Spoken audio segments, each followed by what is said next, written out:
A investigação científica multidisciplinar aplicada à saúde é hoje o tema do República do Saber. Começamos pelo contributo da engenharia química na criação de um adesivo cirúrgico biológico. Este pode ser usado para tratar suturas superficiais, mas também cortes internos que ocorram durante a cirurgia e que até à data seriam unidos por pontos. Esses ditos pontos, que as pessoas identificam melhor como método tradicional de encerrar ferimentos, não é? Que são os pontos ou os agrafos, a ideia é exatamente substituir esse passo por vários motivos que são muito fáceis de perceber em termos de senso comum, como sejam evitar anestesias, evitar desconforto, evitar processos de remoção a posteriori. A recuperação dos pacientes seria muito mais fácil e menos dolorosa e os efeitos estéticos seriam bastante melhores do que as cicatrizes que muitas vezes ficam depois de um processo de suturas. O meu nome é Paula Calvinho, sou investigadora do Departamento de Engenharia Química da Universidade de Coimbra.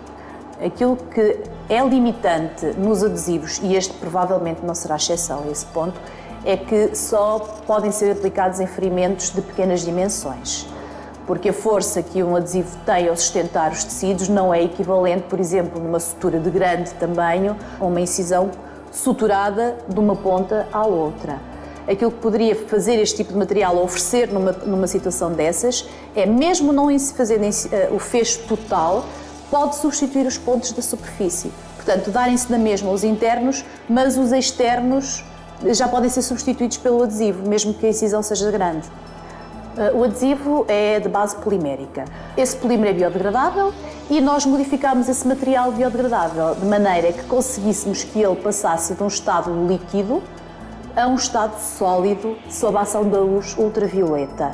Podíamos ter usado, por exemplo, iniciadores para fazer uma luz visível. Mas a verdade é que nós pretendemos um material que vai ser utilizado num ambiente hospitalar ou mesmo do bloco cirúrgico. E esses ambientes já precisam muito iluminados, com luz visível. Portanto, tivemos que ter o cuidado de escolher materiais que se transformassem na dita cola ou adesivo final sob a ação de um comprimento de onda específico, neste caso do ultravioleta. Nós neste momento já temos muita experiência nisto, sabemos muito bem os materiais e como eles se comportam. Temos ainda a ambição de otimizar algumas partes do processo e da formulação, nomeadamente a esterilização do material, e avançar com isso. Temos tudo para chegar a um produto final com boa qualidade e com bom preço.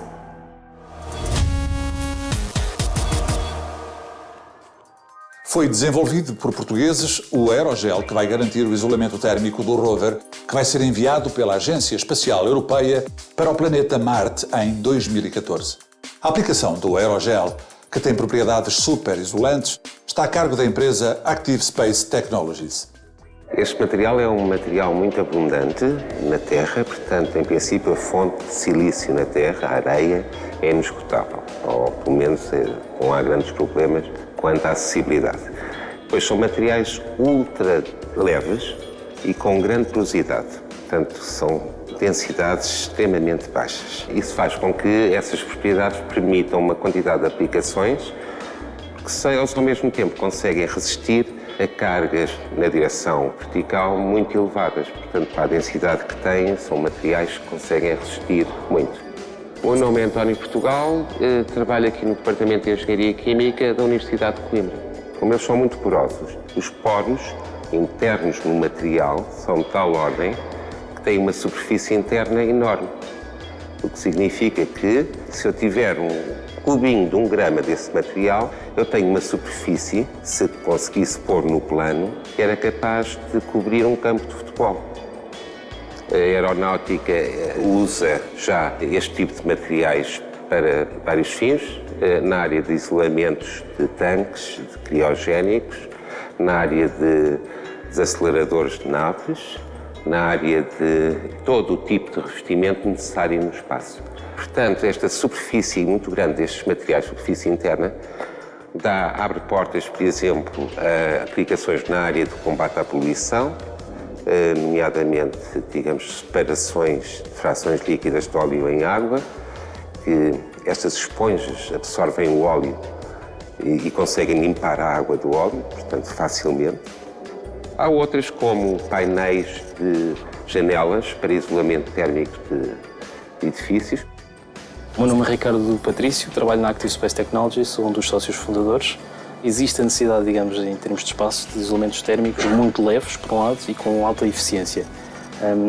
Tipicamente, o material que é usado não tem uma eficiência muito grande, por exemplo, em Marte, onde há alguma atmosfera e, portanto, há convecção.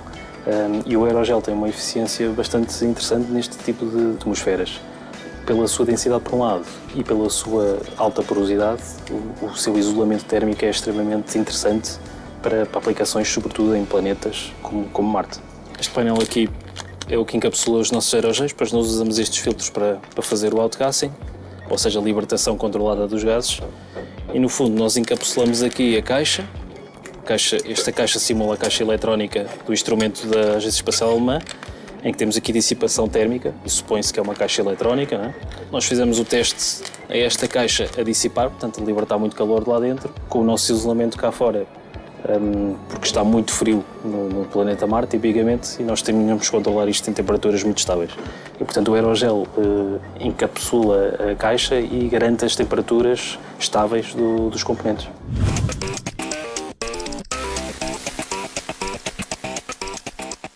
É verdade que a Estação Sismológica de Coimbra é a mais antiga do país? Sim, esta é a estação sismológica mais antiga, foi inaugurada em cerca de 1891. O que é que fazem aqui? Aqui estudamos sismos, ou seja, registamos o movimento do Sol quando há um sismo, o chão treme, e nós registamos esse tremor do chão com os nossos instrumentos, que são os sismómetros. E eu? Posso visitar esta estação com os meus colegas da escola? Sim, estamos abertos. Normalmente têm de vir escolas, é preciso marcar antes. Nós estamos abertos ao público em geral, mas as escolas podem marcar e vir cá visitar. Em Portugal há muitos sismos fortes? Há sismos fortes, sim, sem dúvida. Alguns sismos que causam tsunamis também. Temos sismos fortes quer no mar, quer em terra. Acontece é que os intervalos entre os sismos são muito longos, ou seja, não temos sismos todos os dias, nem todos os anos, nem todos os 10 anos. Temos sismos com grandes intervalos entre eles. O que é mais perigoso, um sismo ou uma réplica de um sismo? Depende de onde for o sismo e de onde for a réplica. As réplicas, no sentido estrito, são sempre no mesmo sítio onde ocorreu o sismo. Portanto, se houver um sismo muito grande, uma réplica no mesmo sítio, em princípio, será menos perigosa se for mais pequena. Portanto, se o sismo for de magnitude mais baixa. Mas pode acontecer, às vezes, um sismo acontece e dar origem a outro sismo noutra zona. E aí esse outro sismo pode ser mais perigoso, porque pode acontecer num sítio onde vivem mais pessoas, onde há mais construções, e nesse caso a réplica pode ser mais perigosa. Como é que se registava um sismo antigamente? Antigamente os sismos eram registados em papel, ou em papel fumado ou em papel fotográfico. Hoje em dia os sismos são registados no computador. O sinal vai por cabos até ao computador e fica tudo registado automaticamente no computador. Se houver um sismo, o que é que devemos fazer? Quando há um sismo, a nossa primeira preocupação tem de ser proteger-nos. Há uma coisa importante que é que a primeira onda é sempre menos forte do que a segunda. Portanto, a primeira onda, digamos assim, é um aviso. Se a primeira onda for forte é porque a segunda vai ser muito forte, então devemos proteger-nos. Normalmente o conselho que damos é baixar e proteger, porque muitas vezes o movimento do sol é tão forte que as pessoas são atiradas para o ar ou de um lado para o outro. Os objetos também são atirados de um lado para o outro, portanto temos que nos proteger dos objetos.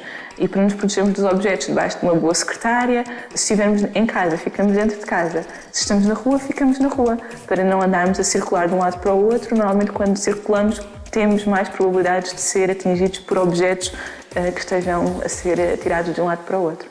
A fechar o programa, damos enfoque à engenharia mecânica, que aplicou à área da saúde o conhecimento em revestimento de superfícies.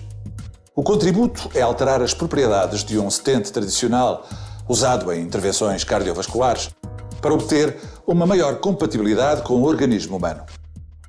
Um grande problema que é associado à desobstrução de vasos sanguíneos com o uso de stents é o facto de ser um material metálico. O organismo vai reconhecer como material invasor e vai reagir.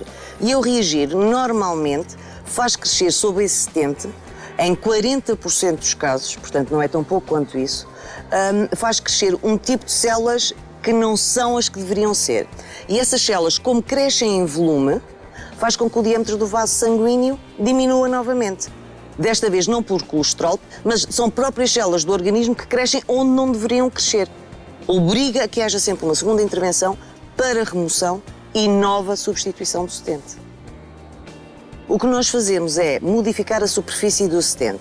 Queremos que ele, quando for inserido, a camada de células interior de cada vaso sanguíneo, que é aquela que está em contacto com o sangue, rapidamente cubra o stent para que ele não esteja precisamente exposto ao sangue, onde as proteínas do sangue vão dar sinal para dizer que aquilo é um corpo estranho e para rejeitar. O que há de inovador no revestimento é o seguinte, ele só tem 500 nanómetros de espessura. Quando começamos a revestir o stent, começamos a revestir com o próprio aço de que é feito o stent. Mas ao longo da espessura vamos misturando o aço com polímero e quando acaba o revestimento é um material polimérico, que é muito mais compatível com uma aplicação em contacto com o sangue, como é esta, do que uma superfície metálica. Temos um revestimento que tem um gradiente de funcionalidade. E o gradiente, aqui a palavra é usada precisamente para dizer que não há interfaces abruptas entre nenhuma das camadas. Como é um contínuo de propriedades, problemas como a falta de adesão desse revestimento ao material base, que é o stent, deixam de existir. O meu nome é Ana Paula Piedade e sou investigadora do Centro de Engenharia Mecânica da Universidade de Coimbra. Antes de passar pela planóplia de testes que é necessário até chegar ao mercado, há necessidade de fazer agora os testes em animais. Podem ser vacas, carneiros, porcos, seja o que for. E depois então ir para uma nova bateria de testes que demora muito tempo para os ensaios clínicos propriamente ditos. Mas mesmo esta fase intermédia necessita de muito financiamento. E quando isso for conseguido, então poderemos eventualmente pensar em passar para a parte dos testes clínicos. Junte-se a nós no próximo República do Saber. Até lá, fique atento às novidades dos nossos investigadores através do site da Faculdade de Ciências e Tecnologia da Universidade de Coimbra.